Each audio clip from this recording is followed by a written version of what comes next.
Teste. Glória a Deus. Está ótimo. Deixa assim que a gente vai para lá. Cumprimento a todos com a paz do Senhor. Amém? Amém? Amém? Amém. Diga graças a Deus. Graças a Deus. Irmãos, disseram para mim antes de vir para cá que os crentes de Vaz Novo são fogo puro. Viu? E eu só espero que você não me decepcione. Eu quero chegar lá na Rocinha, dizer que os crentes de Novo é fogo puro mesmo. Não é saquinho de pipoca não, né? Então não me decepcione, viu, irmão? Então dá uma glória a Deus aí. Vou chegar lá na Rocinha e dizer, irmão, não me decepcionar, irmão. Os crentes lá de Vaz Novo é tudo saquinho de pipoca. Só explode e depois puxa de novo, né? Louvado seja Deus. Vai falhar esse microfone, eu acho que vai falhar. Deixa o microfone com o filho mesmo, pastor. Tem? Louvado seja Deus. Amém, irmãos? De antemão, pegue a sua Bíblia por gentileza e abra comigo no livro de 2 Samuel, capítulo número 16, perdão, capítulo número 6. 2 Samuel, capítulo número 6. Permaneça sentado enquanto o pastor está organizando as coisas, tá bom? E vai procurando aí direitinho. Aleluia. Louvado seja Deus. 2 Samuel, capítulo número 6. Irmãos, tivemos uma dificuldade muito grande para chegarmos aqui, devido às nossas tarefas na nossa igreja lá na Rocinha. Estávamos extremamente cansados, acordamos 2 horas da manhã do dia anterior para fazer algumas coisas da igreja e um propósito, jejum, fomos até 10 horas da noite e acabou lá alguns compromissos da igreja, fomos para casa, marcamos o compromisso de sairmos 11 horas da noite para chegarmos aqui mais tardar 1 hora da manhã e para levantar da cama, irmão, o corpo não aguentou, né?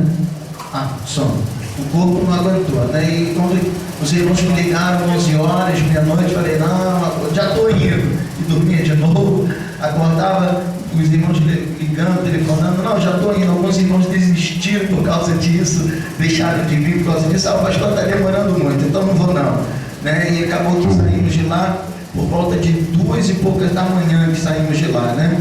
Aleluia. Saímos de lá, ótimo agora, hein? Maravilha. Saímos de lá por volta de 2 e poucas da manhã e a hora que a gente chegou aqui. Nós chegamos cedo, né? Graças a Deus, de madrugada, não tem trânsito nenhum. Louvado seja Deus. Irmãos, eu sou o pastor Robson, sou pastor presidente da Igreja do Tabernáculo da Restauração na Rocinha. Algumas pessoas me perguntam se é restauração ou não. A nossa igreja é militante na obra da restauração, sim senhor. O motivo da gente colocar o nome da Igreja Tabernáculo da Restauração é porque por muitos pastores que estão aqui, eu também fui um que relutei contra isso, né? Eu sempre fui assembleiano de pé roxo e de repente o pé deixou de ficar roxo e virei restauração, né? E eu sempre relutei, botei o nome Tabernáculo da Restauração, orei a Deus, Deus falou com a gente, e até que a gente, não é restauração não, né? Até que daqui a pouco Deus falou assim, olha, eu te chamei para ser doido, né? E não tem pastor doido se não for da obra da restauração, é isso? Às vezes as pessoas falam, pastor doido, que isso pastor? Você nunca viu esses camaradas aqui rodando com o pé só. Quando você for lá em Olaria, você vai ver o pastor Marcelo lá com o pé só rodando, aí você vai ver, tinha que ser da restauração. Assembleiano, quando pisa aqui, irmão, se essa loucura pega, né? Aleluia. E daqui sai daqui querendo dizer restauração. É verdade, não. Daqui a pouco tá tudo dentro da igreja lá, levando os costumes daqui para lá, quer botar véu, quer botar vestidão, e aí não pode isso, o pastor não deixa, quer dar um ósculo santo lá, e aí pronto. Aí o mistério fica pesado, fica complicado, eles têm que sair de lá e vir para a obra da restauração, né, irmão? Diga glória a Deus por isso. Glória a Deus! Aleluia, louvado seja Deus. Quem encontrou, diga amém. 2 Samuel, capítulo número 6.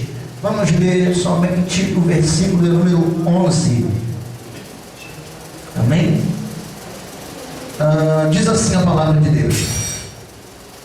E ficou a arca do Senhor em casa de Obed-Edom, o Geteu, 3 meses, e abençoou o Senhor a Obed-Edom e toda a sua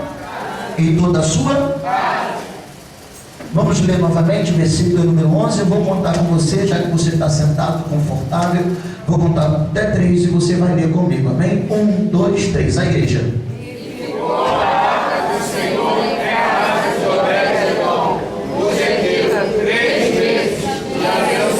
Senhor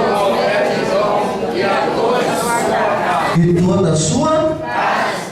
Bem, pode fechar a sua Bíblia, por gentileza, e preste bastante atenção. Irmãos, escute bem.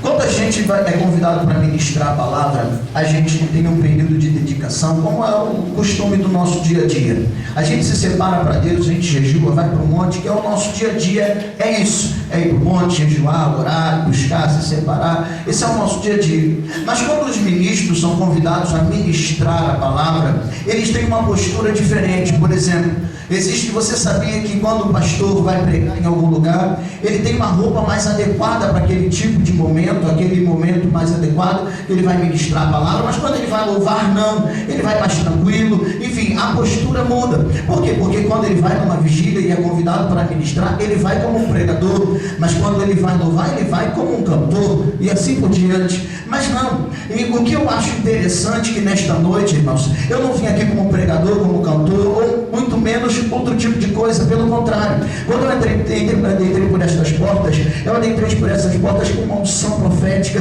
nesta noite. Eu vim aqui não como pregador da palavra, mas sim como profeta da palavra de Deus, porque sacerdote leva de Deus para o povo, mas o profeta leva do povo para... Escute bem o que eu vou te dizer. Nessa noite, cada um de nós que adentramos por esta porta, temos uma convicção. Cada um entrou aqui hoje, irmãos, buscando uma resposta da parte de Deus, e de antemão eu quero profetizar sobre a sua vida, que a resposta de Deus nesta noite vai chegar na minha e na tua vida. Eu creio, irmãos, que hoje o céu está aberto sobre nós, e a bênção de Deus vai parar sobre este lugar. Só que crê nisso, levante a sua mão por gentileza e dá uma glória a Deus.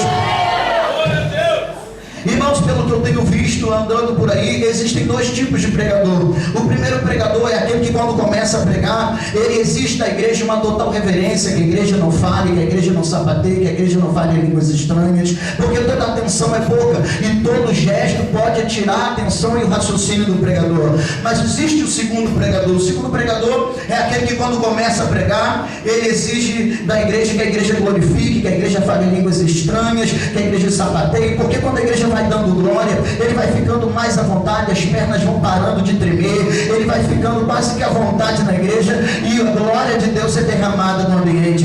Para sua alegria, irmãos, eu sou o segundo pregador. Eu gosto de ouvir a igreja dando glória, esse monte de olhinho me olhando com cara de maracujá murcho, bico de papagaio, olho de coruja, fica quase me matando, mas eu glorifico a Deus que você vai sair daqui hoje da forma que você entrou, como profeta de Deus. Eu profetizo que as barreiras que vieram aqui te acompanhando vai sair daqui hoje, e essas barreiras cairão por terra, por baixo de uma palavra profética, porque as trombetas vão soar, e a glória de Deus vai derramar a tua vida nesta madrugada. Louvado seja o nome do Senhor Jesus.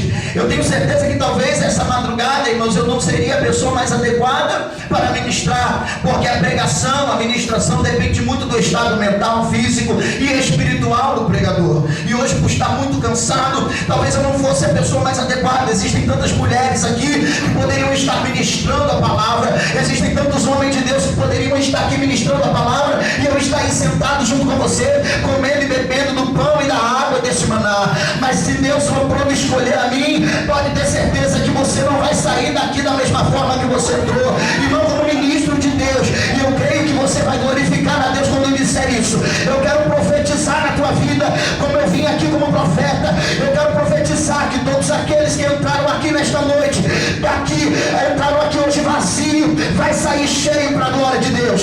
Aquele que entrou aqui apagado, vai sair aceso no nome de Jesus. Aquele que entrou triste, vai sair alegre. Aquele que entrou aqui hoje sem fogo no seu altar, se prepare, porque Deus vai remover a cinza, vai colocar mais lenha, mas o fogo no altar do homem de Deus e da mulher de Deus não vai se apagar.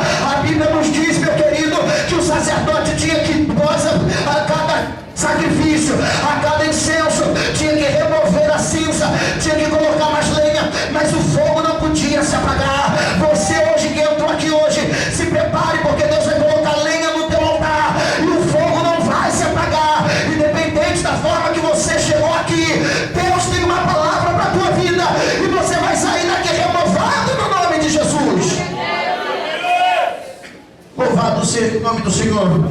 Irmãos, se for me passar um tema para essa vigília, qual é o tema, pastor? O que Deus vai fazer na sua vida vai ficar na história. Eu estava perguntando a Deus o que é que eu ia falar para esse tema, né, irmão? Meu Deus do céu. Louvado seja o nome do Senhor. E dentre tantos personagens na Bíblia Sagrada, Deus me fez eu selecionar esse personagem chamado Obed-Edom. Você pode repetir comigo, irmão? 1, 2, 3. Não, você pode fazer melhor. Diga 1, 2, 3. Obed-Edom. Irmãos, dentre outros tantos personagens conhecidos na Bíblia Sagrada, como Moisés, Elias, Jeremias, Ezequiel, Daniel, Osé, Joel, Amós, Obadias, Naamã, enfim, dentre tantos personagens conhecidos na Bíblia Sagrada, Obed-Edom não é um dos personagens tão conhecidos como Moisés, por exemplo, não é um dos personagens tão conhecidos como o profeta Elias e Eliseu.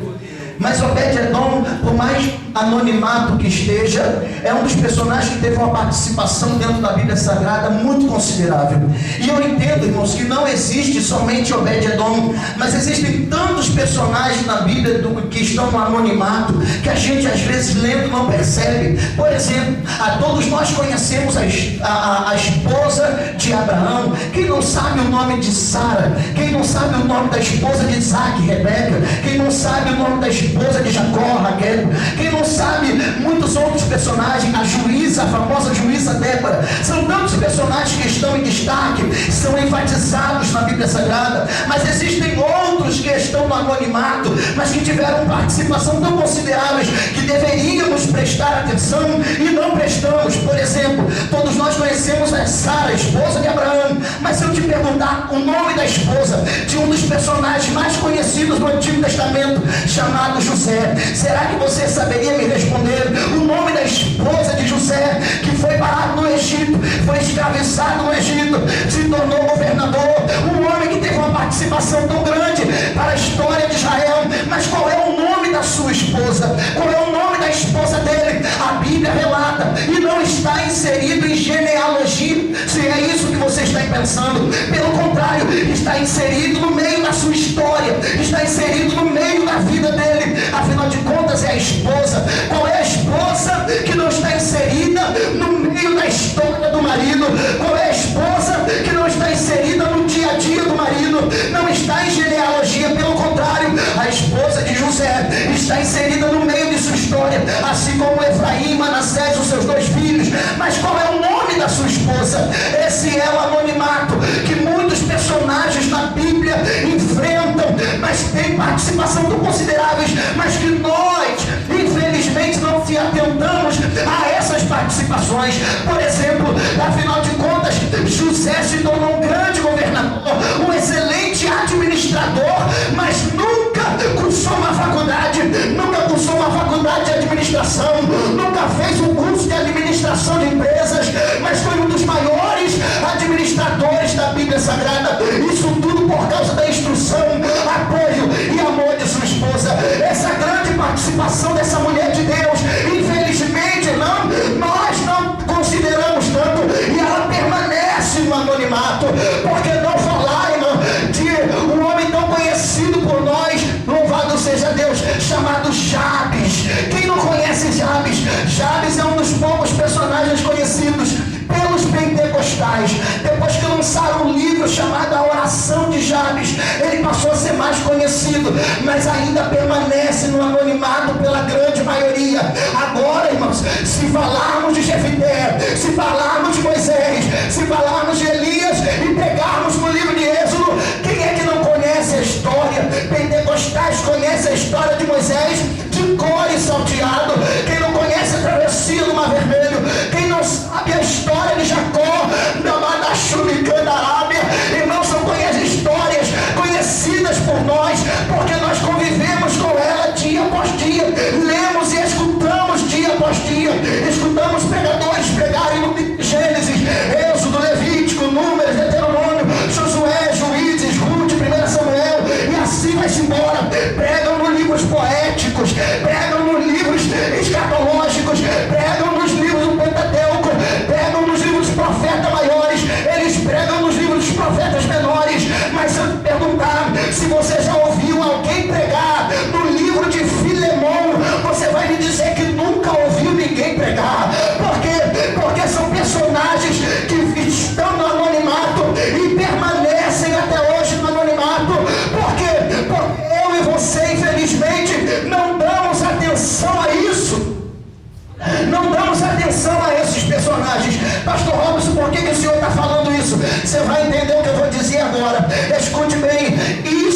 estou falando, infelizmente, é a realidade das nossas igrejas hoje. Infelizmente, isso é o espelho da nossa realidade. Existem pessoas dentro da igreja que são pessoas que constantemente estão em ênfase, estão em destaque, estão no pedestal, mas existem aqueles que permanecem no anonimato até hoje, mas a sua participação é considerável na obra de Deus. A sua participação na obra de Deus não pode faltar, mas infelizmente nós só temos olhos para aquele que estão em destaque, aqueles que vemos todos os dias, aqueles que as suas fotos estão nos cartazes da internet, aqueles que são pastores ou obreiros que pegam o microfone e canta meia dúzia de corinho de fogo, meia dúzia de jargões na sua pregação, e nós infelizmente só temos olhos para ele. Agora aquele irmão que está aí atrás, que o seu serviço é